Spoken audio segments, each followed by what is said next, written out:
Hello, I'd like to welcome you. My name is Steve Miner. I'm the director of the Contemporary History Institute.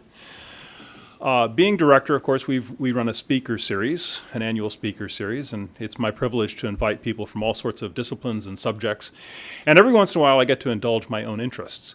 Last fall, I invited today's speaker because I was using his book in a class.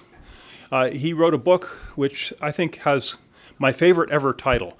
The title is "It Was a Long Time Ago and It Never Happened Anyway," which is, I think, a fantastic title about how difficult it's been for the Russians and to come to terms with their history and to the dark parts of their history. So I invited him last fall, and we almost netted him. He almost came, but circumstances dictated otherwise, and we rescheduled for the spring.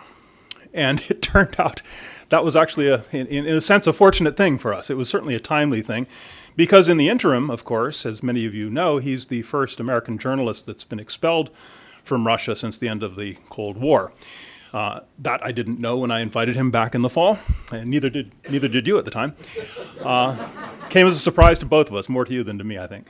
But also, of course, we've had since then the Russian invasion, or whatever you want to call it, into Ukraine, which makes his subject all the more topical.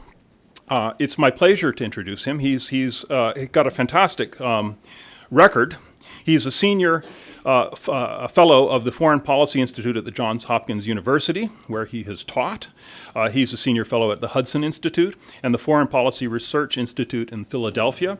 He's the author of several books. I already mentioned the one, which I think is a brilliant book, and you should all go out and buy it, about Russia dealing with its history, but also The Age of Delirium, the decline and fall of the Soviet Union, which is now being turned into a PBS documentary, and we're going to check later on and see if our local branch is going to be broadcasting that, and if they don't, they should. So we'll get on to that. But it's my very great pleasure to introduce today's speaker, David Satter. Thank you. Okay. Well, I'm very happy to be here, and thank you all for coming. We have the advantage, I think, of fairly dramatic events in my part of the world, or in our part of the world, which I think will make, and at least I hope will make our discussion all the more interesting for you, particularly for the students who are here. I think I want to begin actually by making a brief digression and talking a little bit about what happened to me and why I was expelled and how that all occurred. It actually took place, I was informed about the expulsion in Kyiv. I had been in Ukraine for 3 weeks trying to get a visa renewed, and in the process writing about the events in Ukraine at the time. I was keeping a Kyiv diary because I've been working as an advisor for Radio Liberty. Radio Liberty, as you probably know, is a surrogate radio station. It's not like Voice of America, which is a government radio station which broadcasts news from the point of view of the U.S. government and makes it clear that that's its mission. Surrogate radio is intended to be a substitute for the free radio that might exist in a country if a free press were allowed in the full sense of the word. In any case, I wrote these pieces from Kyiv. I wrote them in English. They were translated into Russian and then oftentimes into Ukrainian as well. So I was in the middle of the events there. I saw what was happening. I talked to people every day. But at the same time, I was preoccupied with my own situation because it was important for me to get my visa renewed. And there were problems. The Russian authorities were behaving in a way which was inexplicable, and when their behavior becomes inexplicable, it also becomes suspicious. I received a number from the Russian Foreign Ministry for my visa approval. And what I had to do was go to the Russian embassy in Kyiv, present the number, include it on an application for a new visa and then presumably get the visa stamped in my passport. On Christmas Eve, I went to the Russian embassy in Kyiv, presented the number. A very friendly guy, counsel, said he'd be right back to me. And I waited for, it seemed like an eternity. He came back and he said, we don't have an invitation under this number.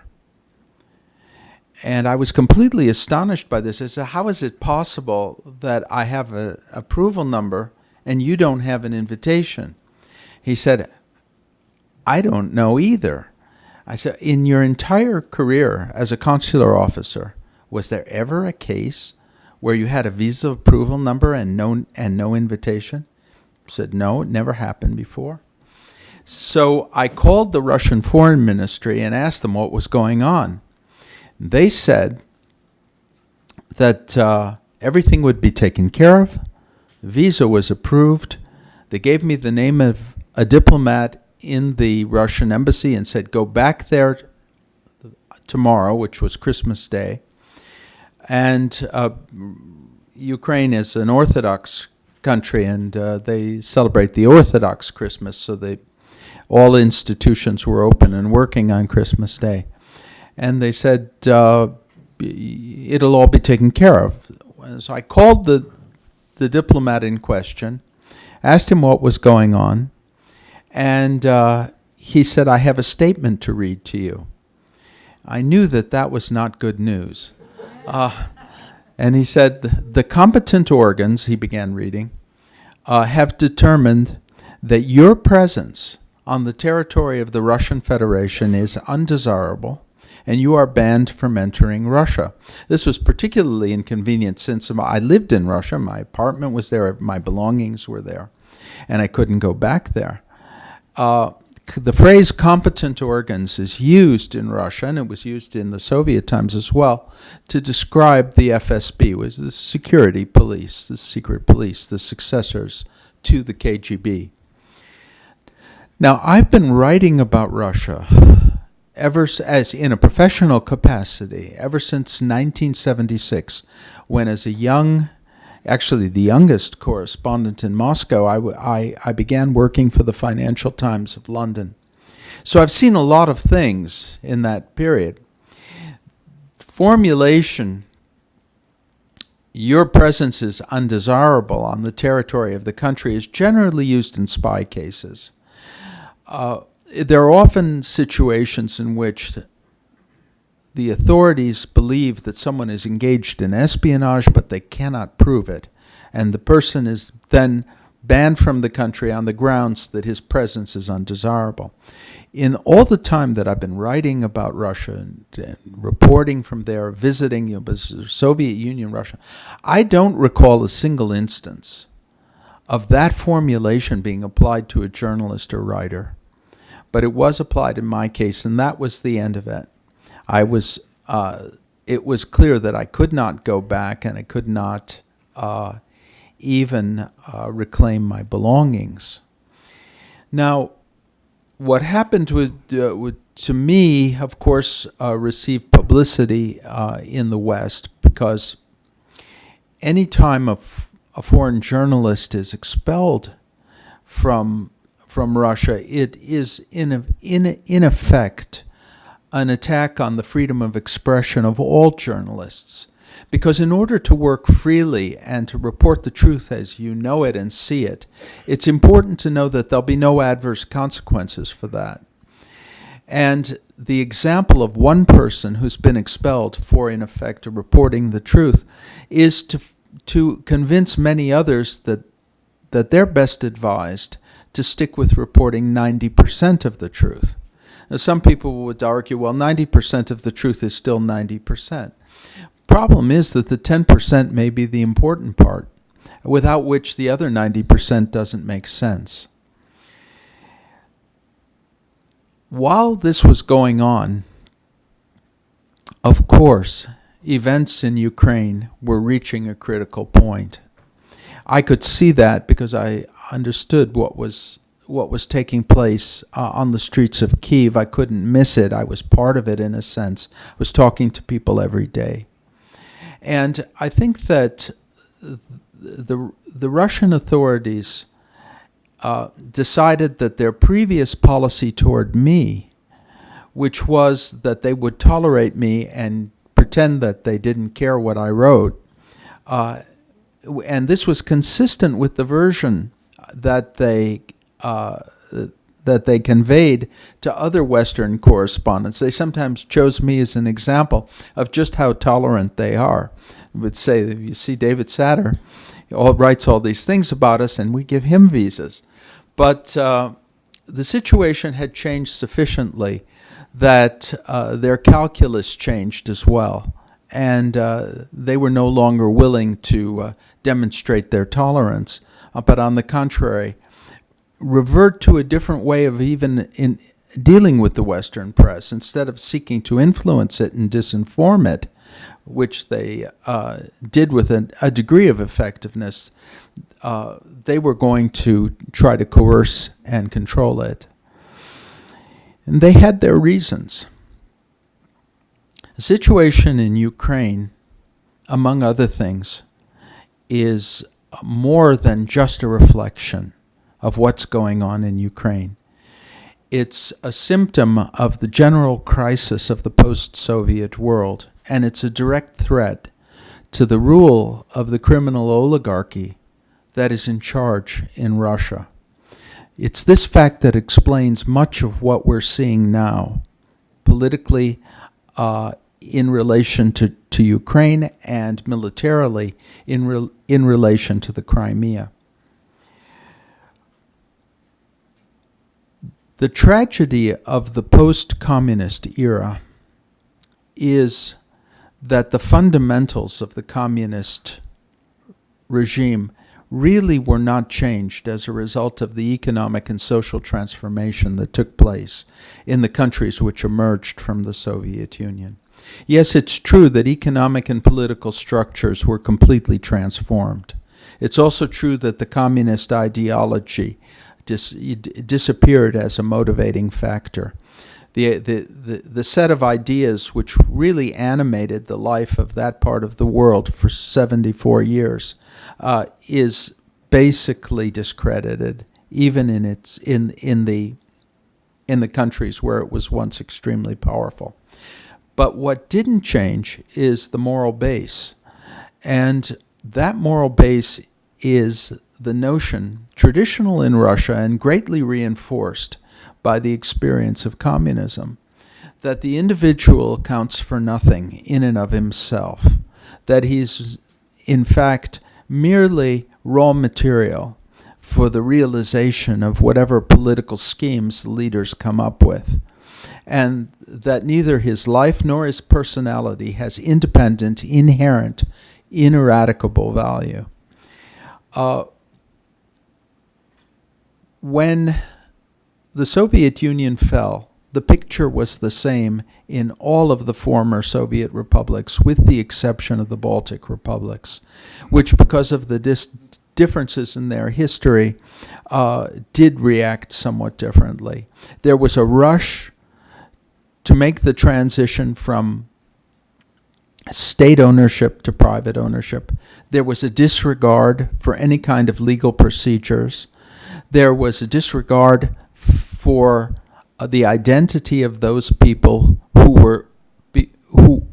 were acquiring the wealth that was created through the common efforts of the entire population.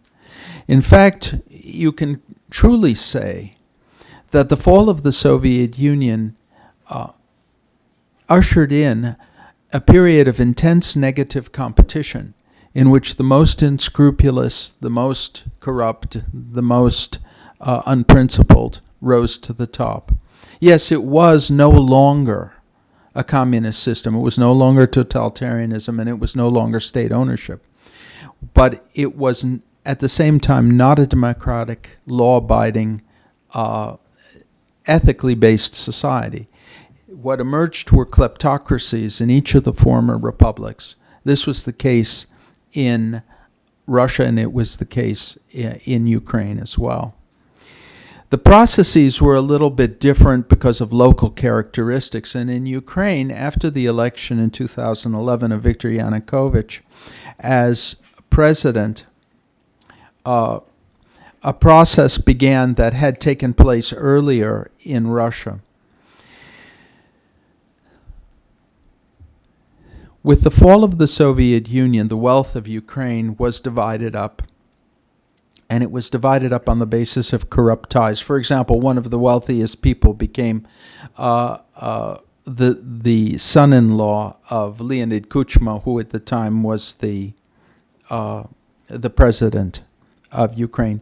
And it was those who could establish connections to whoever was in political power in all of these republics, whether by marrying into the family, whether by as a result of being someone's son or daughter, whether in the case of Russia, of being the tennis coach, for example, to Boris Yeltsin. It didn't matter if you could establish a personal connection to the person who exercised supreme power. That was the key to really fabulous wealth, and so it was in Ukraine, so it was in Russia. But insofar as this wealth was basically a gift, it was not earned, and it was not anchored in any structure of law, it was also vulnerable. In the case of Ukraine, when Yanukovych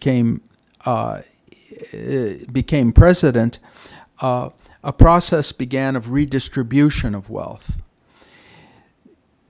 Under the previous Ukrainian presidents, there was also massive corruption, but there was not the same concentration on turning the president himself into the country's leading oligarch. On the contrary, it was more a case of oligarchs benefiting from their ties to the president. Under Yanukovych, the leading businessman in Russia became Alexander Yanukovych, his son, who was a dentist with no previous business experience and who in 3 years became a multi-billionaire. When Yanukovych was asked how it was possible for Alexander at such a tender age and with so little previous background to become one of the world's richest people, he said, well, he's a very talented businessman. The secret of his talent was very simple.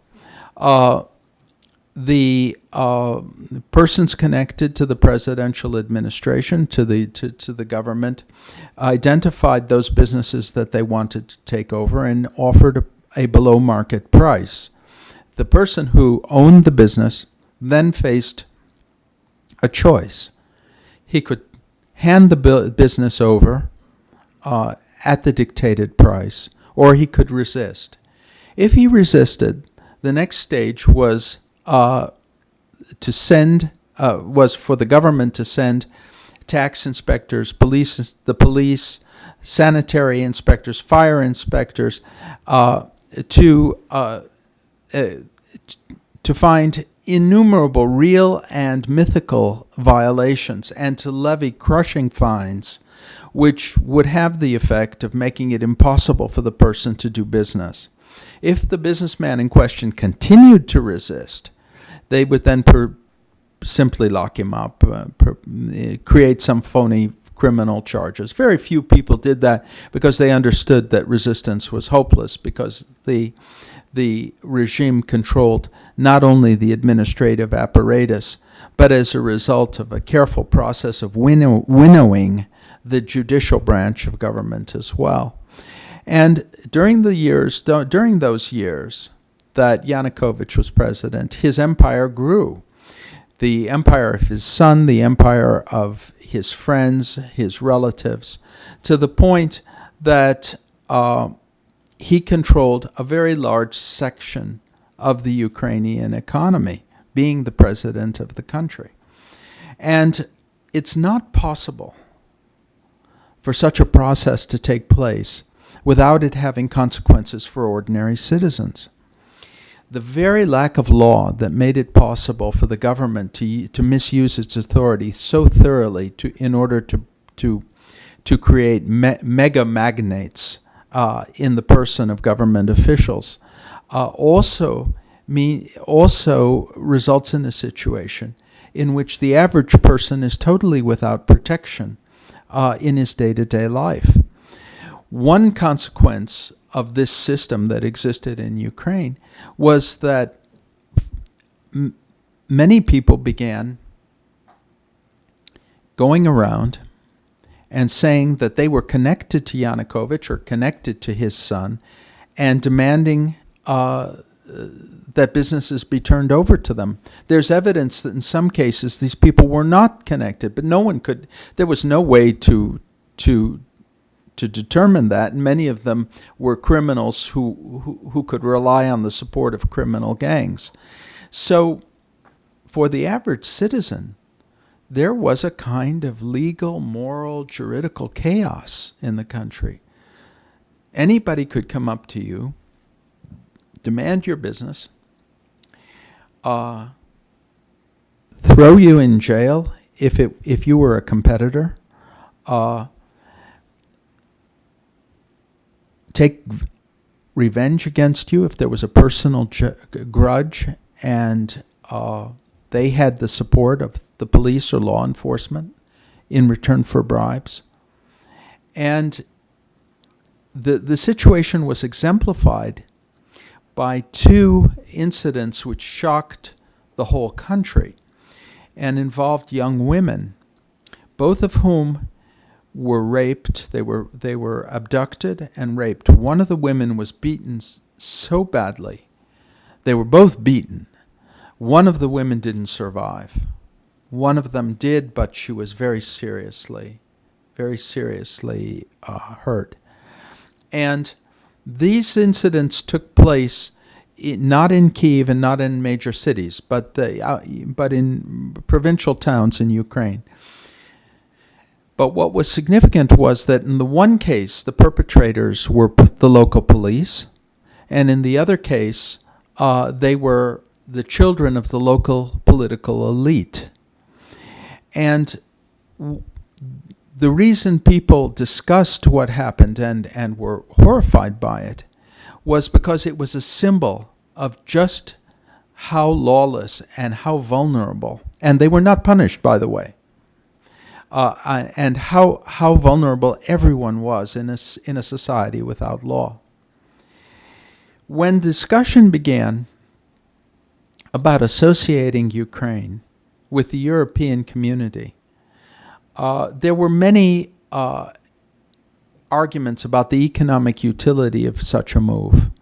The fact is that Ukraine does not have industry that is capable of competing on the world market.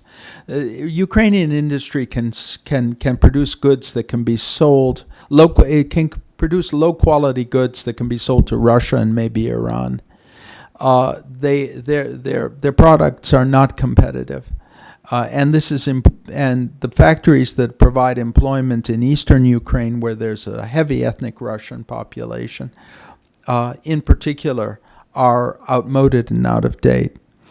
The other people argued, and in fact, even some of the oligarchs, the surviving oligarchs, argued that a move toward the West would encourage greater efficiency and in the long run boost the economic potential of the country, which is almost certainly true. And they, in fact, probably were also attracted by the fact that having stolen so much, they wanted to protect their ill-gotten gains, and they knew that Western legal norms made it possible to protect property. But in any case, the discussion of the economic issues was by no means the most important aspect in this debate. What really counted, as far as the feelings of the people were concerned, was the possibility that a move to the West, what people in Ukraine called Ukraine's European choice, would have the effect ultimately of bringing Western institutions, Western protections, and Western rule by law to a country where it doesn't exist. And it was that which encouraged people to support Yanukovych when he said that he was going to sign an association agreement between Ukraine and the European Union. There were demonstrations in the Maidan Nezalezhnosti, which is Independence Square in Kyiv, in support of this European choice. And in fact, these demonstrations were not directed against Yanukovych, because the assumption was that at that point, and we're talking now about last November, the assumption was that Yanukovych was going to go ahead and in fact, proceed. On November 30th, to the surprise and consternation of millions of people in Ukraine, it was announced that there was no agreement. And what's more, there was no explanation of any further steps, any continuing negotiations, any proposals to bridge the gap which supposedly developed between the European Union negotiators and the Ukrainians. And this, of course, was a shock to people. It was a shock not so much on economic grounds, but on moral and legal grounds, because a hope that the country might really make progress and that the conditions for the next generation might be better was rudely extinguished. And that night, riot police savagely beat, for no real reason, the young people who were still gathered in Independence Square. And they sought refuge in the Mikhailovsky monastery, the Mikhailovsky monastery, which is not far from the Maidan. And the last time that it happened was when the population of Kyiv sought shelter there from the Mongols. So it had real historical resonance. In any case, this is what brought people out into the streets. It was the combination of the sudden dashing of their hopes and then this display of brutality, unprovoked, unnecessary, excessive, and directed against peaceful and law-abiding Ukrainian students. Well, we know a bit about what has happened since. We know that there were massive demonstrations. We know also that finally, in the wake of the murder by snipers from rooftops of peaceful demonstrators, Yanukovych was forced out, and the reaction of the Russians has been to organize the seizure of a part of Ukrainian territory, in effect, the Crimean Peninsula. Now, there have been various arguments in the press, including by pro-Russian or perhaps just naive commentators, that Crimea is historically Russian, that Nikita Khrushchev got drunk in 1954 and made a gift of Crimea to the Ukrainian Republic at a time when it didn't matter where Crimea was situated, because it was all one country. But in fact, the borders of Ukraine have been recognized internationally, including by Russia, in a whole series of international agreements, including the Budapest Memo of 1994, according to which Ukraine gave up its nuclear weapons. There's we don't have a precedent in the certainly in the post-Soviet period of and with the exception of Afghanistan, in the let's say with leaving the Afghanistan case for a moment, but in the post-war era of a simple territorial grab and rewriting of international borders under conditions in which there's no conflict whatsoever, and on the Hitlerian pretext of defending fellow members of the same ethnic group. Hitler used this excuse in the Sudetenland and elsewhere in order to begin his campaign of conquest that led to the Second World War. And such an act threatens international stability fundamentally, because all countries, including Russia, by the way, depend on the inviolability of borders. Russia fought a genocidal war to prevent even secession by Chechnya, a tiny republic in the North Caucasus, in which there was no question of foreign intervention. Now what Russia's talking about is acting in its state capacity to take a piece of another country and detach it and incorporate it into Russia, into what they love to call the Russian Federation, but which should only be called Russia, because there's no such thing as a federation in which all the governors and the local leaders are appointed by the president. It's not a federation. Nobody notices that. They love this Russian Federation because it makes them, they feel it makes them sound a little bit like, the Federal Republic of Germany. Makes them feel that they're very democratic, without, of course, and then they get people to repeat it. But anyway, so we won't repeat it. In any case, the purpose here is clearly to destabilize the new regime in Ukraine, to rally chauvinistic sentiment in Russia itself around the Putin regime, to create the conditions, if necessary, for provoking civil unrest in Ukraine and conflicts between ethnic Russians and ethnic Ukrainians, and for ultimately discrediting the anti-criminal revolution that took place in Ukraine and that led to the overthrow of Yanukovych. Now, one might ask, well, why is that? Why is that so important to Russia?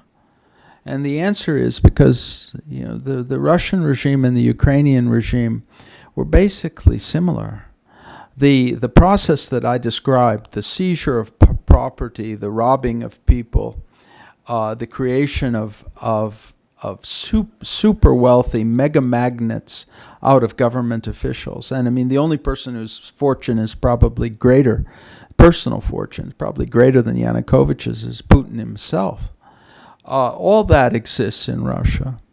Now, with the process that began, the privatization was bad enough. The reprivatization with criminal means is an indication that there would be no settling down, that it was a process of permanent seizure and redistribution that was at stake in these countries. And in Russia, it began a little bit earlier, in 2003, after the arrest of Mikhail Khodorkovsky.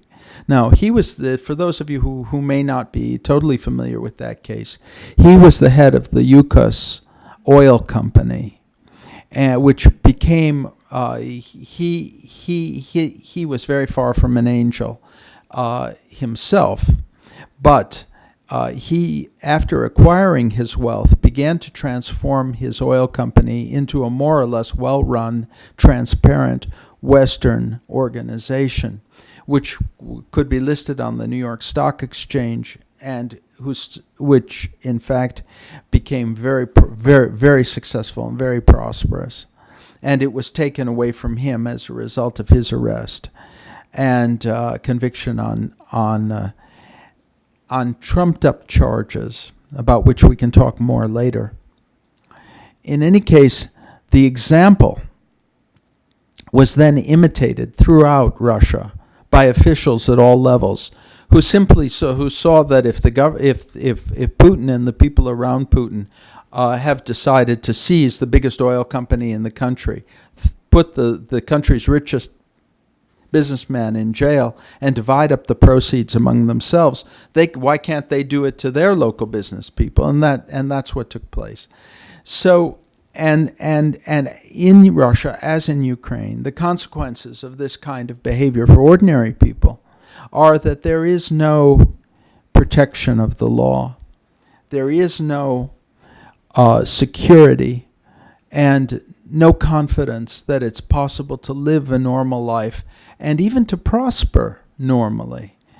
There was a case, to give you an example of the attitude, we mentioned the rape and the rape and murder of the one girl and the rape and beating of the other, which galvanized opinion in Ukraine. There was an incident in Russia which bears some comparison to that. Two women, a mother, two doctors, mother and daughter, both obstetricians, were in their car, and they were hit head on in an auto accident by the limousine driven in which the vice president of the Lukoil oil company was riding, and which had jumped morning traffic and had gone into the into the lane in which the opposite into the opposite lanes of traffic, and the two women were killed. They were in a small and inexpensive car compared to the limousine who was being driven by the Lukoil executive. And then the court ruled that they were at fault, even though they were it was the limousine that was going the wrong way in the traffic, and they were in fact driving legally. That sparked also a wave of indignation in Russia, which at the time was confined to the internet. But it was another example of just the vulnerability of people in a system in which there's no law. Now, there have been various public opinion surveys since the events in Ukraine began. And those surveys so far show that 75% of the population in Russia, or at least of the respondents, to the people who responded to the survey, believed that the events in Ukraine could not be duplicated in Russia. And this has led some observers to suggest that Putin has nothing to fear from what's going on in Ukraine. In fact, I don't think that's right. It's important to bear in mind that the history of Russian public opinion is that it can shift radically at very short notice in reaction to certain events. That's one thing to bear in mind. We also know that despite the fact that Russians are oftentimes accused of being politically passive, that in 1991, after the murders at the television tower in Vilnius, Lithuania, more than 500,000 people took to the streets in Moscow. There may have been as many as 1 million people protesting against Article 6 of the Soviet Constitution, which enshrined the so-called leading role of the Communist Party during the Perestroika period. So mass demonstrations in Moscow are definitely possible, but they've taken place in the past. In December 2011, after the parliamentary elections were held, and after countless photos and recordings were posted on the internet demonstrating the blatant falsification of those elections, there were a crowd of 100,000 took to the streets in Moscow. So political activism is possible. What's required? I think we can take a clue from the Ukrainian events. In fact, no one expected this kind of revolt in Ukraine. It was generally assumed that Yanukovych was president for life, just as Putin is assumed to be president for life. No one who was familiar with the Ukrainian situation believed that Yanukovych would willingly give up the presidency. In fact, the arrest of Yulia Tymoshenko, his political rival, on so-called corruption charges. Actually, she probably was corrupt, but not on the charges that they. It was the old story in Chicago, where I'm from. The mafia always complained that the bum rap is the one they get you on. They finally arrest you, but it's for the one thing you didn't do. And it was like that with Tymoshenko. I mean, she was charged for probably the only crime she didn't commit. But in any case, the mere fact that Yanukovych put her in prison with all the crimes in his background meant that he was playing for keeps, because it was clear that if he lost power, his victorious opponents would do to him exactly what he did to Tymoshenko. In any case, it was assumed he would be president for life, and he assumed he would be president for life, but it didn't work out that way. There were two things that were critical in making possible a revolt. One was a sudden change in the political situation, which jolted people into political awareness and activism. In the case of Ukraine, it was obviously the refusal, the cancellation of plans to sign the affiliation agreement with the European Union. But it's more than that. It also needed a spark, and that spark was the beating of the students. Now, in Russia, we also had a change in 2011, December 2011, in the political situation. The blatant falsification of the parliamentary elections, the decision by Putin to run for a third term as president. There was no the demonstrations fizzled, at least on this occasion. Maybe it was perhaps because there was not a sufficient spark. The incident that I described with the two women doctors occurred in 2010, at a time when the country really was much more passive politically. But the combination of a jolting political event and the kind of spark in the form of a concrete and specific injustice that is generated almost inevitably by this type of system is a real possibility in Russia, just as it is, just as it was in Ukraine. And the regime has everything to fear, because this is a regime, these kleptocratic criminal oligarchies are held together only by their shared greed. They have no ideals. And this is reflected really in the fact that many of the people who are the loudest in their denunciations of the West and in their support for Putin keep all of their assets in the West. They keep their money in the West. They buy their real estate in the West. They invest in the West. They acquire Western passports. They keep their families in the West. Their children go to Western schools. Their mistresses are in the West. Everything is in the West. They just go to Russia to make money, and then quickly transport it to a safe haven. They fear more. They don't fear the West. They fear their colleagues and competitors in Russia, and they know that the one thing that they need is an escape route if things get hot for them in the country in which they're making their money.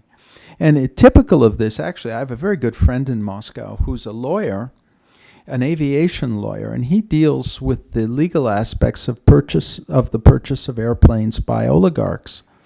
And Russia is one of the great markets for private airplanes. And there's some colorful details to all this. When a normal Western person or a corporate executive buys a corporate jet, he's interested in its technical characteristics, whereas the Russian oligarchs tend to be interested in what the other oligarchs bought and whether they can get one that's bigger and flashier. But the other aspect of the whole situation is that these planes are available if they have to make a quick getaway. The lack of patriotism on the part of the ruling group in Russia is really striking. The passports are, foreign passports are ready. Potential citizenship abroad is ready. Real estate bank accounts are all ready. Everything is ready. They can leave at a moment's notice.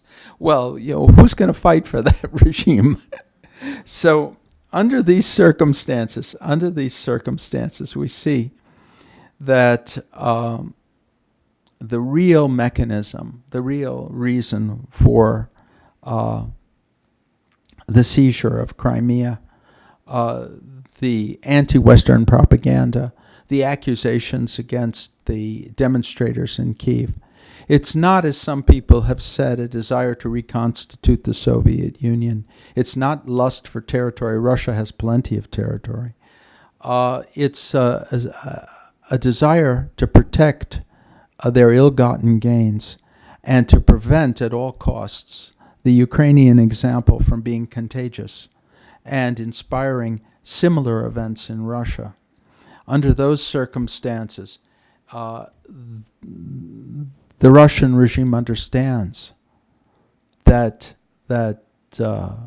they may find themselves with very few defenses if they really face an indignant public that demands the rights that it does not have. The actions of the regime in regard to Ukraine and Crimea have been supplemented also by a crackdown on the press. In fact, my expulsion was a part of that. It was not an isolated incident. It was followed by a crackdown on Echo Moskvy, which is the only really free radio station in the country, and on TV Rain, which is the internet television station that's read by the intellectuals, and very, very severe tactics toward demonstrators in the country. Demonstration that took place to protest the sentences handed down against those who took part in a demonstration back in 2012 against Putin's inauguration for a third term. About hundreds of them were arrested, even though they were demonstrating quite peacefully. So we now see a situation in which the balance of the region has been upset by the extraordinary events in Ukraine and Russia's reaction to those events. And it's going to be very important, I think, for the West to, on the one hand,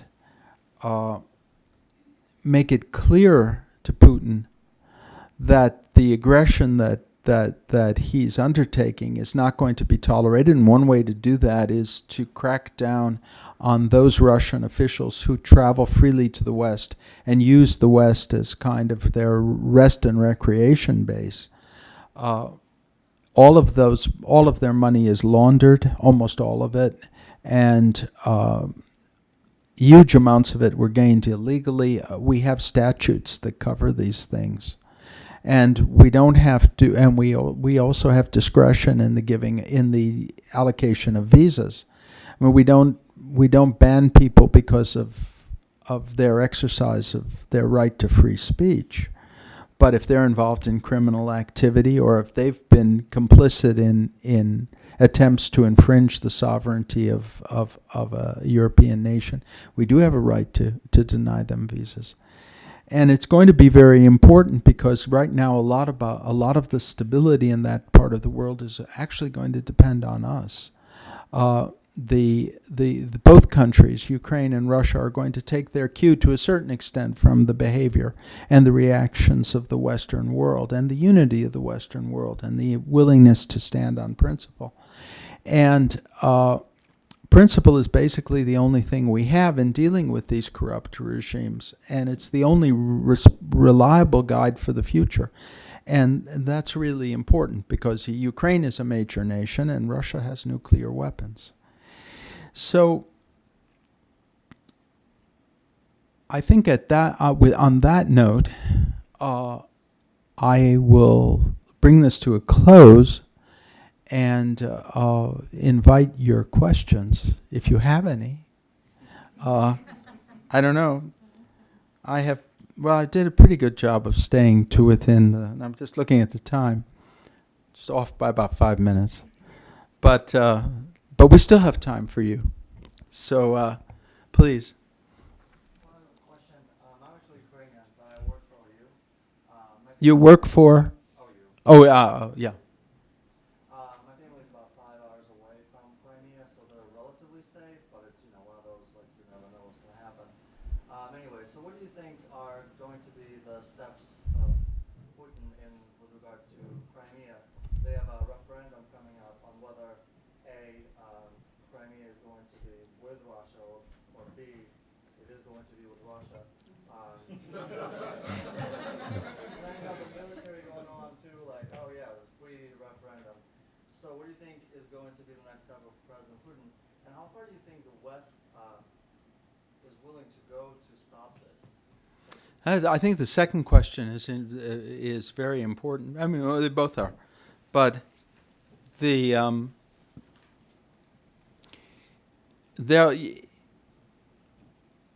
was a case in Britain, maybe you read about it, a press photographer was outside of 10 Downing Street, and he took a picture with a telephoto lens and accidentally caught the cover of a document that was being rushed into the Prime Minister's office, in which from which it was clear that the British government was not willing to do anything to cut off the flow of Russian money to that's going through Britain. I mean, one of the reasons that I actually now live in London since I've been kicked out of Moscow, and the reason why it costs so much to rent anything over there, I know this from personal experience, is that the Russians are inflating the real estate market. But this works to the advantage of a lot of people, not to us renters, but so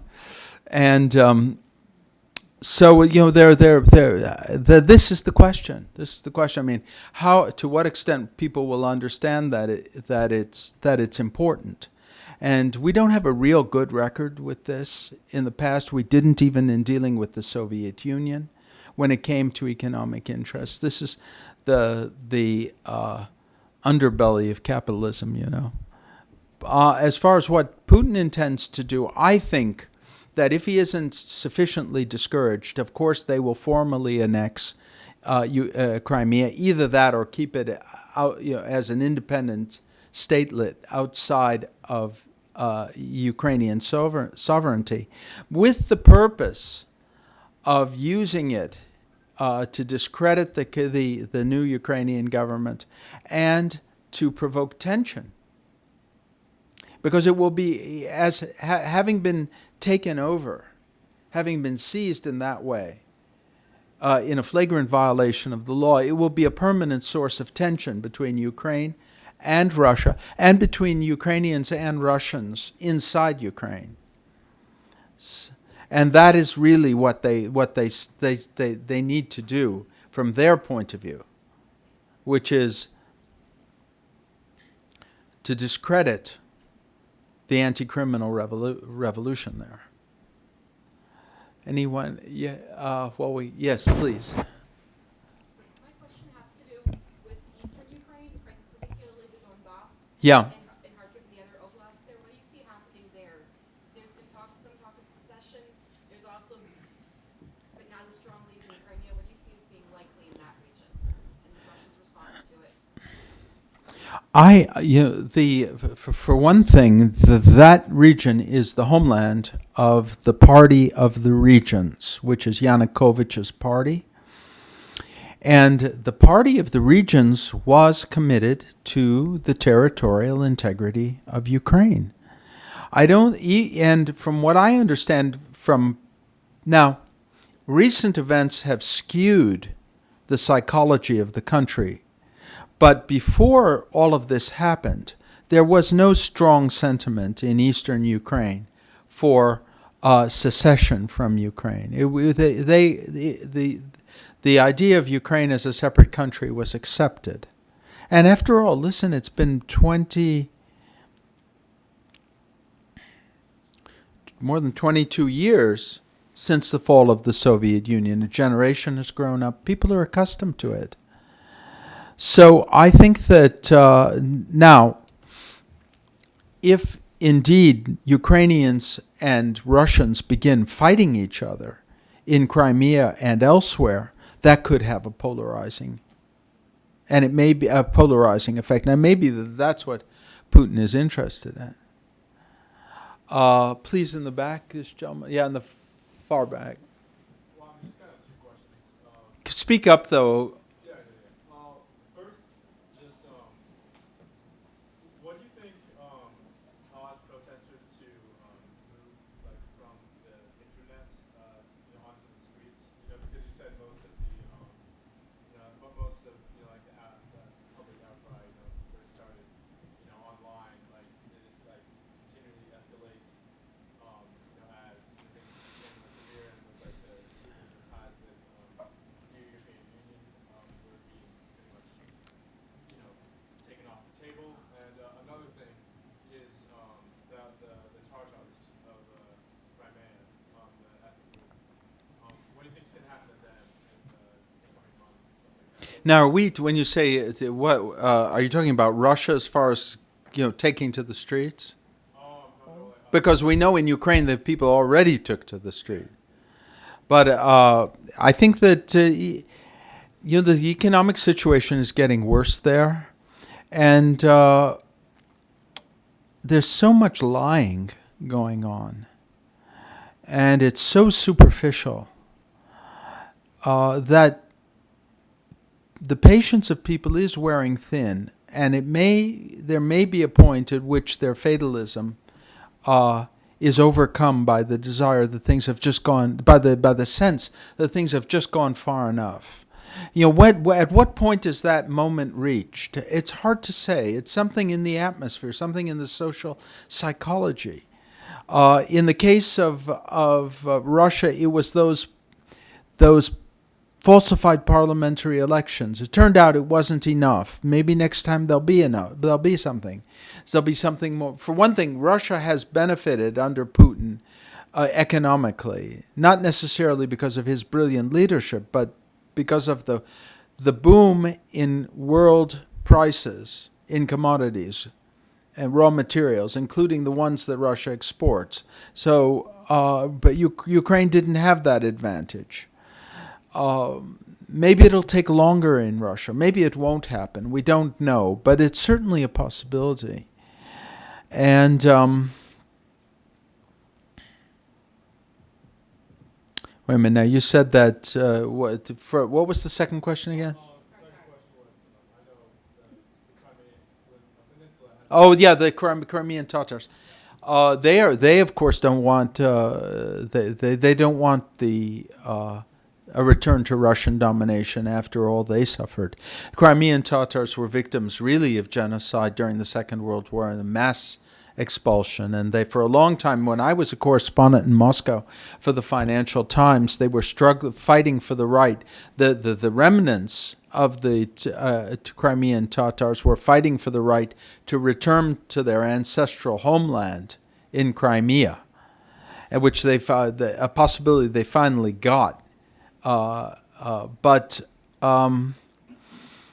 in fact, Mustafa Jamilov, who is the leader of the Crimean Tatars, spoke on the phone to Putin for half an hour about that situation and pronounced himself very unsatisfied with the kind of demagogic answers he got from Putin and the kind of manipulation. Yes. A couple of things. Two questions about the Ukrainian interim government, but then one about our response to it. The interim government has said perhaps they would like to make Ukrainian the official language of Ukraine, sort of move out of Russian. Do you think that could be used by the Russians as a casus belli eastern Ukraine. I know it's phony, but whatever phony reasons they need to move in and say we need to protect the identity of Russians in eastern Ukraine. The second question is the 1994 Accords obviously said we will give up our nuclear weapons if our territorial integrity is kept intact. That's obviously been violated now. Do you think there's any chance? I don't think it was quite put that way, but it was put. I mean, it was the question of the security, but territorial integrity was presumed under that heading. There are elements of vagueness in that memorandum, but the general idea was that that the powers involved, the UK, Russia, the US, we would all guarantee the security of Ukraine. And that this is not a good example of guaranteeing their security, but allowing their territory to be seized. But as far as the language is concerned, the new Ukrainian government did something that I didn't think made a lot of sense, actually. There was a law according to which regions of Ukraine, the oblasts, could establish Russian as an official language in that oblast. And that law was abolished as soon as they came. And it was protested at the time it was passed, and then it was abolished. It doesn't really make that much difference. I mean, people speak Russian all over Ukraine. I was in Kyiv for 3 weeks, and I spoke pretty much in Russian. And nobody, it was everybody speaks Russian. Nobody minds. It's not a big deal. We're talking about a symbolic gesture. I don't think that would be enough. But they've shown the ability to, for example, in Kharkov, there were, thugs who took over the local administration building and were ready to use violence. Once it becomes violent, then that provides a kind of cover for them. But the strategic, the military risk of moving into eastern Ukraine is much greater. I mean, it's possible to seal off Crimea, even though you have Ukrainian garrisons inside the island, because there are already a huge number of Russian troops there, according to the treaty which governs the Black Sea Fleet.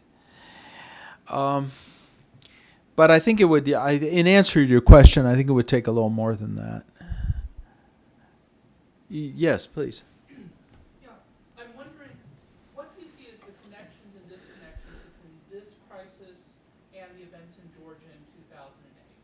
To what extent can we say that Putin is learning or hasn't learned from what occurred in Georgia? How would you tie these two things together? Where can we make mistakes in making analogies or connections between those events? Well, there are a lot of similarities. There are a lot of parallels, because in the case of Georgia, there was the same claim to be defending Russian passport holders. Of course, they freely handed out Russian passports. This was disputed territory. The history is a little different. The Russians were there as so-called peacekeepers, but they were not impartial peacekeepers. They were there, in effect, to guarantee the secession of the territory. And they basically provoked an attack by the Georgians on what was their sovereign territory, and then they used that as an excuse to invade Georgia, and then change the status of those regions and declare them officially separate from Georgia. In the case of Crimea, there was no ongoing communal warfare. There were a couple of noisy organizations that called for joining Russia, and there were a lot of ethnic Russians, including a lot of military retirees. But what you have is where the similarity is, and where the parallel is the excuse of defending either ethnic Russians or Russian citizens as a device for seizing territory and dismembering countries which are involved in political conflicts with Russia, and the fact that they were able to do it basically at no cost in the case of the Georgian situation probably encouraged them to do the same thing here in Ukraine. It was interesting that one of the big reasons why relations between the U.S. and Russia deteriorated in the last months of George W. Bush's presidency was the Russian invasion of Georgia. And instead of seeing that the deterioration in relations was the result of Russian behavior, the Obama administration attributed that deterioration to the behavior of George Bush. And they began what was called the reset policy. The reset policy was supposed to correct the faults of the previous administration as a reset and establish the basis for a new fruitful relationship. Well, all of this ignored the fact that the relations don't really depend on the United States. And what we do is very, very, very secondary. This all springs from internal causes in Russia itself. Is there any? Yes, please. Yeah. I'm sure you're familiar with the Eurasian Economic Union. Yeah. Well, it's the customs union, Yeah. Eurasian Customs Union. Do you agree with Hillary Clinton's statement that it's just a mask to cover up formation similar to the USSR? Do you think it's actually an economics customs union as you say it is? Well, I'm not familiar with her statement on that, but it is first and foremost a means of exerting political control, because these countries are not economically dynamic. They'd all be better off attaching themselves to the more progressive, more advanced, both technologically and socially, countries, rather than locking themselves into a relationship with each other that can only lead to to their common deterioration. I mean, the only country that's going to really benefit from that is Russia, in terms of exerting its control. Yes, this young lady. If I see you, there you are. Yes, please. Well, the current situation in Ukraine has caused the Russian government to revoke visas to U.S. citizens. All right, give that to me again. What was the question? I didn't quite hear. The situation in Ukraine does what? Caused the Russian government to revoke visas for U.S. citizens. Which citizens do you have in mind?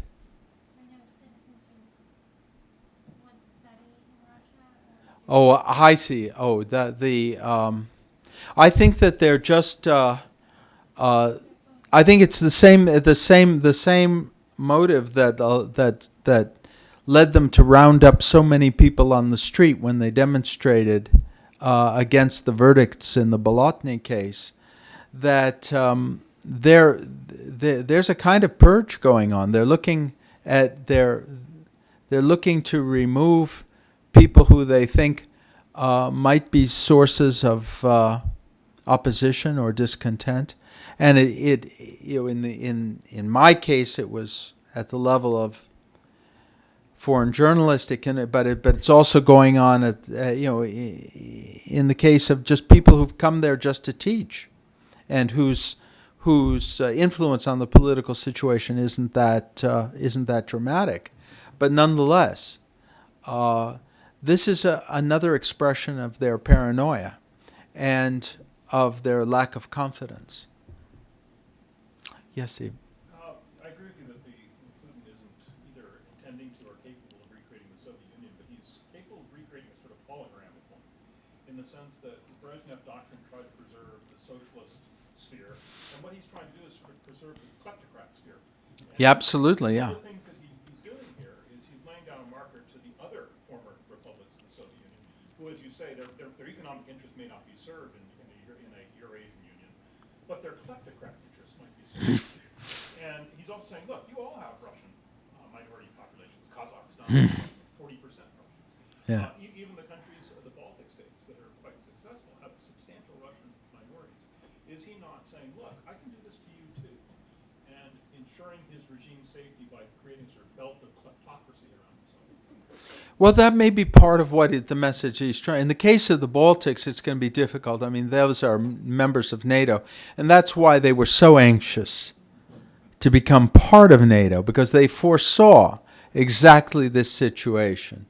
But in the case of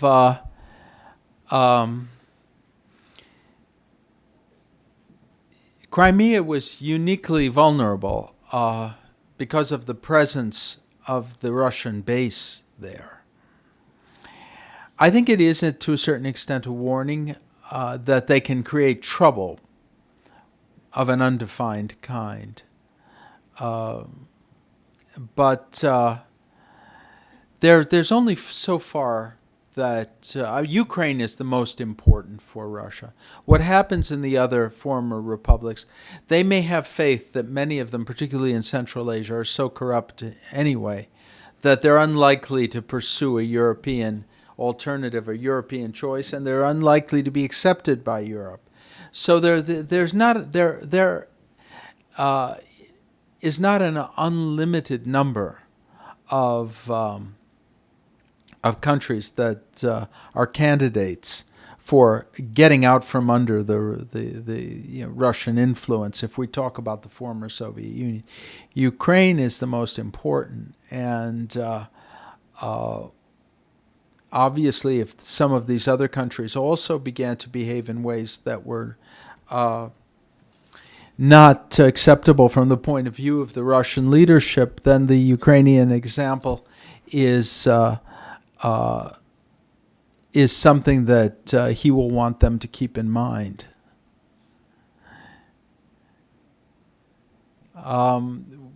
Yes, please, in the far way in the back. Yeah. How are decisions made in Putin's Russia? Huh. Like an inner circle, or is it just he says go to Crimea, they go? Do you rely on anyone for any kind of strategic? He's ruling in his own interest. It's like a gang with a foreign policy, and they get the gang members to get together in the sauna, and they decide. He said, "Look at these Ukrainians." He said, "What are we going to do to screw them up?" I don't think it's a very sophisticated policy, but we don't have a very sophisticated process. But we really don't have the data on that. Maybe somebody will write their memoirs. Although these are not writers by and large. Actually, reminds me of a joke, if you don't mind. In the old days, the Chukchi, who were the reindeer herders in the area near Alaska, Communist Party secretary was concerned that they weren't reading the newspaper Pravda, and they gathered all the reindeer herders together from far and wide because they were all out in the tundra. And the party secretary, the young Komsomol, the Communist Youth League secretary, was asked. He said, "Why aren't the Chukchi youth reading Pravda?" He said, "We're writers, not readers." So if we talk about the Putin entourage, we can say that they're writers, not readers. I don't think there's a great intellectual process going on here. Anyway, anyone else? Yes, please. What are your feelings about the press's Hitlerization or whatever of Putin? Do you think that'll have repercussions in the U.S.? Because I've talked to a few people about their opinions of Putin, and they just compare it to World War III. And I don't know if that will influence politics here at all. The comparison between Putin and Hitler? Well, it's a narrow comparison. It's just Putin is not in a position to dominate Europe the way Hitler was, and and Nazi Germany was very powerful, and Russia under Putin is relatively weak. But what you do have is the attempt to use an appeal to ethnic separatism as a means of undermining existing states and disguising your aggressive intentions. So in that respect, it's a valid comparison. But I don't think that anybody seriously thinks that we're heading to a kind of a world war here. There's a danger of war perhaps between Russia and Ukraine of some sort.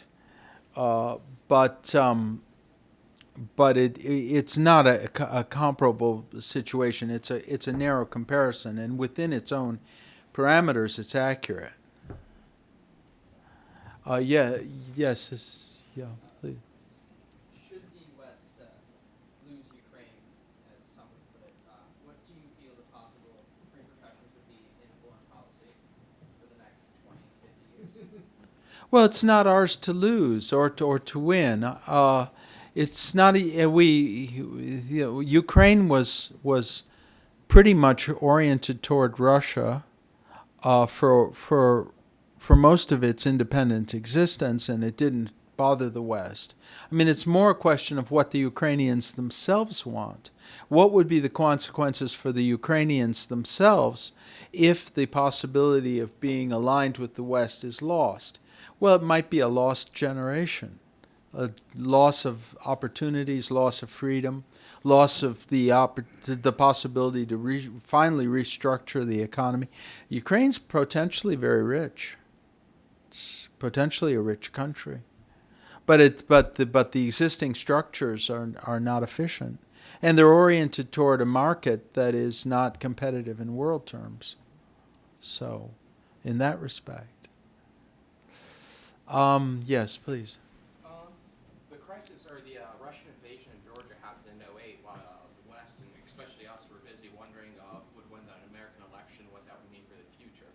So could this be a hint that while the Russians were waiting for such an opportunity to invade Georgia, that they were like deciding to rob a bank at night when no one was watching? With the situation in Ukraine now, could you say that this means that Putin could quite possibly be emboldened, that he's willing to attack a country that once leaned west, even while everybody's watching? I don't think that he's going to be too quick to attack. And as far as whether people are watching or not, that's relevant if there's a possibility of intervention. But I don't think anybody is thinking in those terms. I think that my sense of it is, and partially this is intuition as much as anything else, that what they're after there is to cause disruption and to discredit what's taken place, and maybe to spark civil conflict. It would be awfully risky to commit troops. Crimea is one of the few places you can pull something like this off without incurring a big risk. I mean, there's still a risk, by the way, of an armed confrontation. But you've noticed that the Russians have set various deadlines and have issued various threats to the members of the Ukrainian garrisons that are still on the peninsula, in Crimea. And the deadlines have passed, and they have not taken any action. They also understand that if that responsibility for starting a civil war between two Slavic peoples who are very related, actually, that's a very serious thing, and the consequences are not easy to predict. Yes, please, in the back, yeah. Correct me if I'm wrong, there are several oil pipelines, or Russian oil pipelines supplying Ukraine. Oh yeah, the Ukraine is the principal transit route for oil and gas pipelines from Siberia. Pardon? Supplying Much of it goes to Europe. and it makes up a large part of the Russian economy, correct? Correct. So, how will those location of those pipelines come into play if these two countries have increased tension? That's an interesting question. And will Ukraine continue to supply electricity and oil to Crimea if it's detached?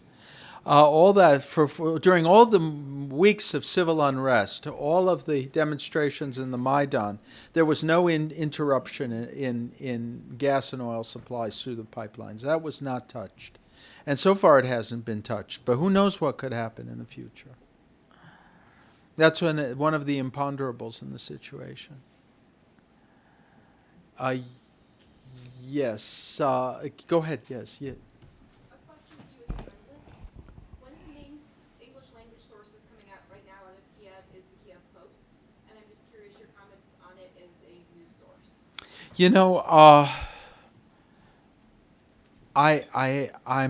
I hesitate to say anything. When I was in Ukraine, I was reading the Russian and Ukrainian language sources.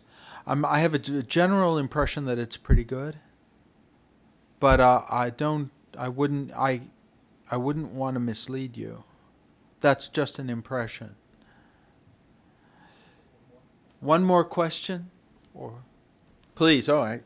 What are we going to wake up to Monday morning? And then if you would project it out with your crystal ball, if you packed it with you, maybe 2 weeks and 2 months later.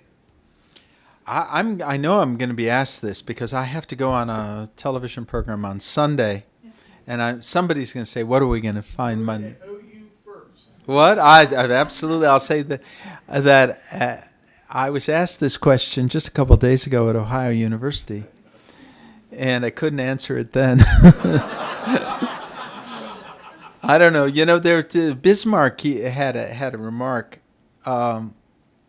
He said there are two things we can never know: what the weather will be tomorrow, and what's going to happen in Russia. And it's still true. It's still true. No, but I think that what we'll see. Just tell you, you'll probably remember this and say, "Boy, he was wrong."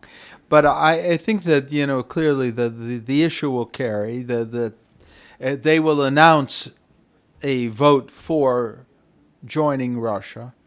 And and plans will be announced to carry that out. And as far as the 2-week mark is concerned, a lot will then depend on the Western reaction. To what extent they're ready to go through with it. I think they're intending to go through with it, and I think it'd be hard to stop.